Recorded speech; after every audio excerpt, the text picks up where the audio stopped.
नमस्कार। आज के इस खास डेली एग्जीक्यूटिव ब्रीफिंग में आपका स्वागत है। देखिए, मुझे पता है कि एक बिजी एग्जीक्यूटिव के तौर पर आपका समय कितना कीमती है।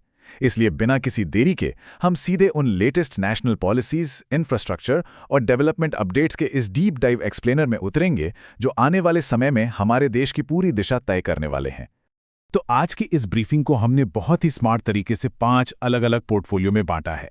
इकोनॉमी और इंडस्ट्री स्टिमुलस, इंफ्रास्ट्रक्चर और रेलवे माइलस्टोन्स, गवर्नेंस और लीगल रिफॉर्म्स, डिफेंस टेक और अंत में ग्लोबल और कल्चरल अपडेट्स।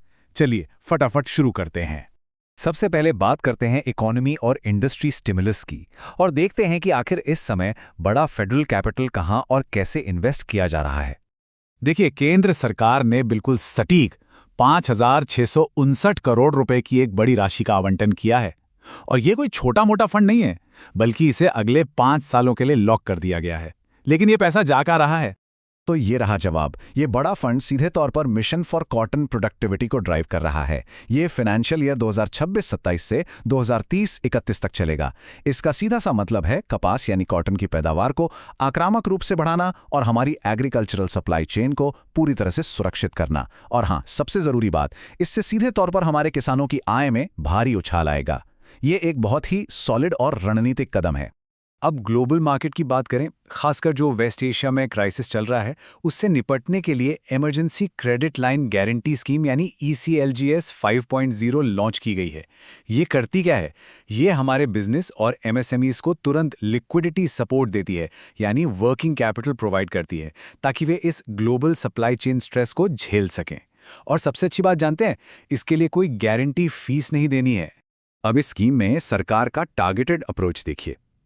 MSME और नॉन MSME सेक्टर के लिए इसमें 5 साल के लोन टेन्योर का एक स्टैंडर्ड रनवे दिया गया है।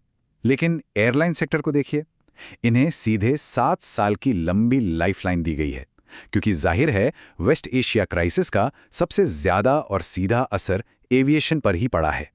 और उसी एविएशन सेक्टर को स्टेबल करने के लिए इसी स्कीम के अंडर एक और बड़ा कदम उठाया गया है। सिर्फ और सिर्फ एयरलाइन ऑपरेटर्स के लिए अलग से 5,000 करोड़ रुपए का एक डेडिकेटेड फंड रिजर्व कर दिया गया है। यह अपने आप में एक बहुत बड़ा इंडस्ट्री सपोर्ट है। खैर, नेशनल लेवल से हटकर जरा रीजनल इकोनॉमिक इनोवेशन की तरफ आते हैं। आंध्र प्रदेश सरकार ने अभी स्टार्टअप कडप्पा पहल शुरू की है। इमेजिन कीजिए, कडप्पा रीजन में 300 स्क्वायर फीट का एक शानदार स्टार्टअप हब और 400 से ज्यादा plug and play work space. यह इनिशिएटिव फ्रीलांसर्स और MSMEs को तेजी से आगे बढ़ाने के लिए एक गेम चेंजर साबित होने वाला है।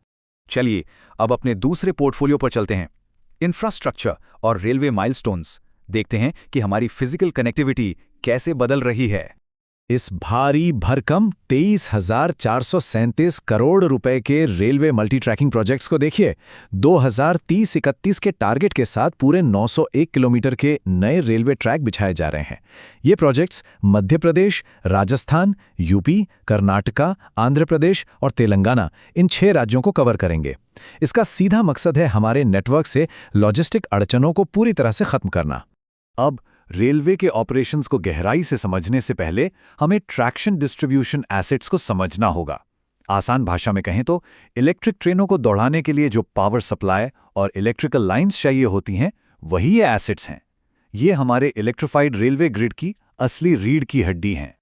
और ये रीढ़ कितनी मजबूत हो रही है, इसका अंदाजा आप इस बात से लगाइए कि 2025-26 के पीरियड में चेन्नई हेडक्वार्टर वाले सदर्न रेलवे ने अपने एसेट फेलियर को कम करने में पूरे 77% का सुधार दर्ज किया है। आप सोचिए, जो फेलियर इंसिडेंट्स पहले 13 थे, वो घटकर सिर्फ 3 रह गए हैं। ये ऑपरेशनल एक्सीलेंस का एक जबरदस्त उदाहरण है।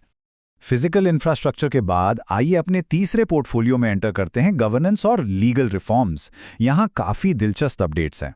न्याय मिलने में जो देरी होती है, उसे टैकल करने के लिए केंद्र सरकार ने सुप्रीम कोर्ट की कैपेसिटी बढ़ाने को मंजूरी दे दी है। अभी जो बेंच 34 जजों की है, यानी 33 जज और 1 चीफ जस्टिस, उसे बढ़ाकर अब कुल 38 जजों तक किया जा रहा है, यानी 37 जज और 1 चीफ जस्टिस। अब आप सोचेंगे कि आखिर इसकी जरूरत क्यों पड़ी? तो बता दूं कि इस वक्त सुप्रीम कोर्ट में 92,000 से भी ज्यादा पेंडिंग केसेस का एक बहुत बड़ा बैकलॉग पड़ा हुआ है। जजों की संख्या में यह विस्तार कोई ऑप्शन नहीं था, बल्कि समय पर न्याय सुनिश्चित करने के लिए एक बेहद जरूरी और तार्किक कदम है। इसी बीच एक बहुत बड़ा लीगल अपडेट और है। राष्ट्रीय सम्मान अपमान निवारण अधिनियम 1971 यानी ऑनर एक्ट में एक बड़ा संशोधन किया जा रहा है। अब तक इसमें सिर्फ राष्ट्रगान और राष्ट्रीय ध्वज की बात थी, लेकिन अब हमारे राष्ट्रीय गीत वंदे मातरम के प्रति किसी भी तरह का अनादर दिखाना या उसे गाने में बाधा डालना कानूनी तौर पर अपराध माना जाएगा। चलिए अब अपने चौथे पोर्टफोलियो डिफेंस टेक और इनोवेशन की ओर रुख करते हैं। यहाँ हम बिल्कुल नेक्स्ट जनरेशन और फ्यूचरिस्टिक कैपेबिलिटीज की बात करेंगे। क्या आपने ब्रेन कंप्यूटर इंटरफेस यानी BCI के बारे में सुना है? ये तकनीक किसी साइंस फिक्शन मूवी जैसी लगती है, जहां इंसान अपने दिमाग के सिग्नल्स से सीधे मशीनों या कंप्यूटर को कंट्रोल कर सकता है, बिना किसी फिजिकल टच के। ये ऑपरेशनल कंट्रोल की दुनिया में सचमुच एक बड़ा पैराडाइम शिफ्ट है। और सबसे कमाल की बात यह है कि हमारी लीडरशिप अभी से इस पर काम कर रही है। हाल ही में नई दिल्ली में जनरल अनिल चौहान ने एक BCI सम्मेलन का उद्घाटन किया। इसका मेन फोकस यही था कि फ्यूचर की जंग में इंसान और मशीन के बीच इस इंटीग्रेशन का कैसे बेहतरीन इस्तेमाल किया जाए। ये दिखाता है कि हमारी मिलिट्री फ्यूचर कॉम्बैट के लिए कितनी तेजी से स्ट्रैटेजी बना रही है। और अब आते हैं अपने आखिरी पोर्टफोलियो पर, ग्लोबल और कल्चरल अपडेट्स। देखते हैं इंटरनेशनल लेवल पर क्या हलचल है। स्पोर्ट्स की दुनिया में इटली के जेनिक सिनर ने एक नया ही बेंचमार्क सेट कर दिया है। मैड्रिड ओपन जीतने के बाद वो 2026 के सीजन में 5 ATP मास्टर्स 1000 खिताब जीतने वाले पहले टेनिस खिलाड़ी बन गए हैं। इस लेवल का डोमिनेंस वाकई अनबिलीवेबल है।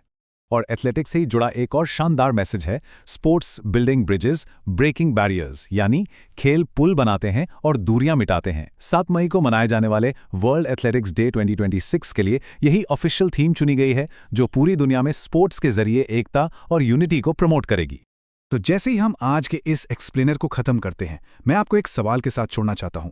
जरा सोचिए, ये सभी टेक्निकल, इंफ्रास्ट्रक्चरल और लीगल एडवांसमेंट्स जो हमने आज डिस्कस किए, जब ये पूरी तरह से एक साथ जुड़ जाएंगे तो 2030 तक ये हमारे देश की ऑपरेशनल एफिशिएंसी को कैसे रीडिफाइन करेंगे।